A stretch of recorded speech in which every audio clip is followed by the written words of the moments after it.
ریاست امنیت ملی از بازداشت کسی که او را خطرناکترین مجرم حرفه‌ای کشور می‌داند خبر می‌دهد. سخنگوی ریاست امنیت ملی می‌گوید که این نهاد خداداد مشهور به رئیس خدایداد را دیشب در حوزه پنجم امنیتی شهر کابل پس از یک عملیات بیجای استخباراتی همراه با 2 تن دیگر از یارانش بازداشت کرده است. این نهاد از خداداد با عنوان خطرناکترین، بزرگترین، ظالمترین و ماهرترین مجرم حرفه‌ای در تاریخ معاصر کشور یاد می‌کند. مقام‌های امنیتی می‌گویند که در چند سال گذشته این مرد بیشتر از 100 میلیون دلار را یا دزدیده است و یا هم در آدمربایی‌ها به دست آورده است.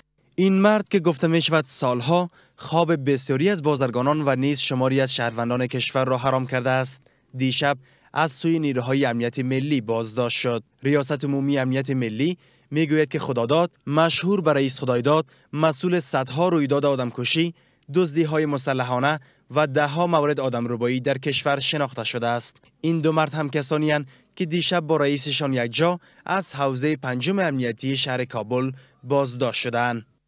خطرناکترین، بزرگترین، ظالمترین و ماهرترین مجرم حرفه‌ای تاریخ معاصر افغانستان به اسم خداداد مشهور به رئیس خدایداد دستگیر گردید. رئیس خدایداد در طی چندین سال اخیر در صدها بزرگترین قضایای اختطاف، قتل عمد، سرقت‌های مسلحانه دخیل بوده. شخص مذکور نه تنها داخل افغانستان بلکه در کشور جمهوری تاجیکستان، پاکستان و امارات متحده عربستان نیز بود و باش داشت که امی باعث شده بود که در لیست سیاه پلیس کشور تاجیکستان و در لیست مجرمین بزرگ تحت تعقیب اینترپول یا پلیس بین المللی نیز شامل شده بود. ریاست عمومی امنیت ملی میگوید که رئیس خدایداد در ولایت‌های کابل، کندوز و ننگرهار فعالیت‌های جنایتکارانه اش را انجام میداد.